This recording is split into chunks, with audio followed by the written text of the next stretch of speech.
Salam sejahtera dalam Tuhan kita Yesus Kristus.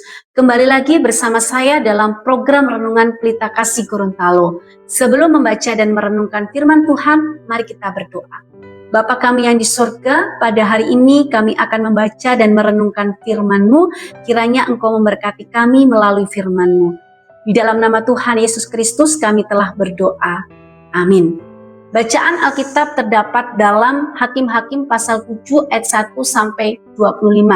Namun saya akan membacakan ayat 2. Demikian firman Tuhan.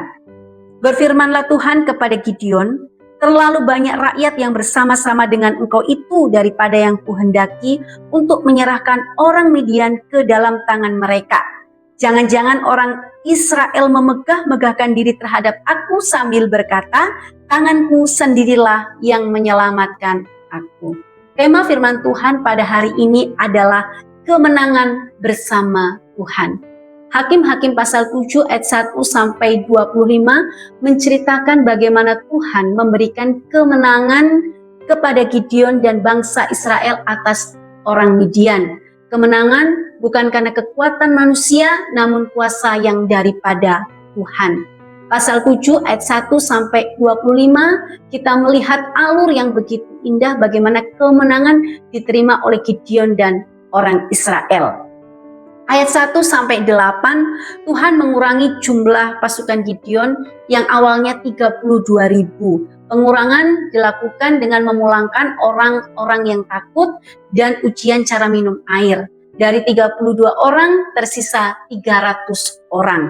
Ayat 9 sampai dengan 15 Tuhan menguatkan Gideon dengan menyuruh turun ke perkemahan Midian. Di sana Gideon mendengar seorang Midian menceritakan mimpi dan seorang dari Midian lainnya menafsirkan mimpi tersebut yang artinya Tuhan telah menyerahkan Midian ke tangan Gideon. Ayat 16 sampai dengan ayat yang ke-18, dengan keberanian yang baru, Gideon membagi 300 orang tersisa tersebut menjadi 3 pasukan. Mereka maju tidak dengan pedang di tangan, melainkan dengan sangkakala, buyung, dan suluh. Pada waktu yang ditentukan, mereka meniup sangkakala, memecahkan buyung, mengangkat suluh, dan berseru demi Tuhan dan demi Gideon. Ayat 19 sampai dengan 25 kita melihat Tuhan memberikan kemenangan kepada Gideon dan bangsa Israel. Berdasarkan teks ini kita akan memahami bagaimana agar kita memperoleh kemenangan dari Tuhan. Poin pertama, kita harus mengandalkan Tuhan bukan kekuatan manusia. Ayat 2 sampai 8. Pada pembacaan kita, Tuhan melihat bahwa jumlah pasukan Gideon masih terlalu besar. Jika mereka menang dengan pasukan yang besar itu, maka bisa saja mereka mengira bahwa kemenangan terjadi karena kekuatan yang mereka miliki. Maka Tuhan dengan sengaja mengurangi pasukan Gideon yang awalnya berjumlah 32.000 hingga 300 orang saja yang tersisa. Bapak Ibu saudara dikasih Tuhan Yesus Kristus, Tuhan tahu kecenderungan hati manusia.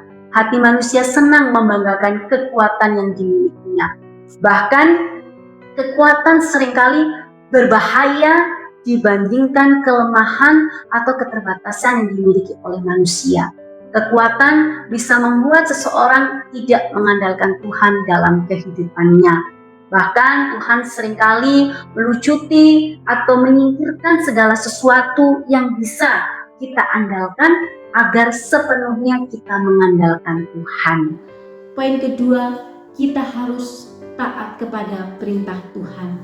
Ayat 5 sampai 7, ayat 16 sampai 18. Gideon tidak berjalan menurut akalnya sendiri, tetapi mengikuti arahan Tuhan. Dalam pembacaan kita, Tuhan memerintahkan Gideon untuk mengurangi jumlah pasukannya, walaupun jumlah pasukannya lebih sedikit dibandingkan jumlah daripada musuh. Tuhan juga memerintahkan Gideon turun ke perkemahan orang Midian atau musuh, walaupun perasaannya pada waktu itu diliputi ketakutan. Tetapi kita melihat Gideon taat kepada perintah Tuhan, dan inilah kunci kemenangan Gideon di dalam Tuhan.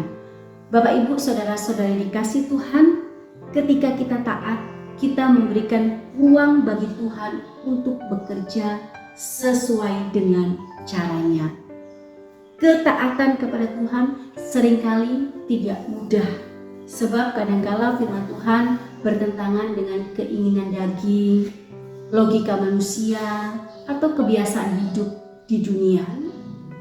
Poin ketiga, kita harus melangkah dengan iman kepada Tuhan. Pada pembacaan kita sebelum berperang, Tuhan menguatkan hati Gideon yang masih takut melalui mimpi orang Midian. Setelah itu Gideon dengan iman maju bersama dengan 300 orang.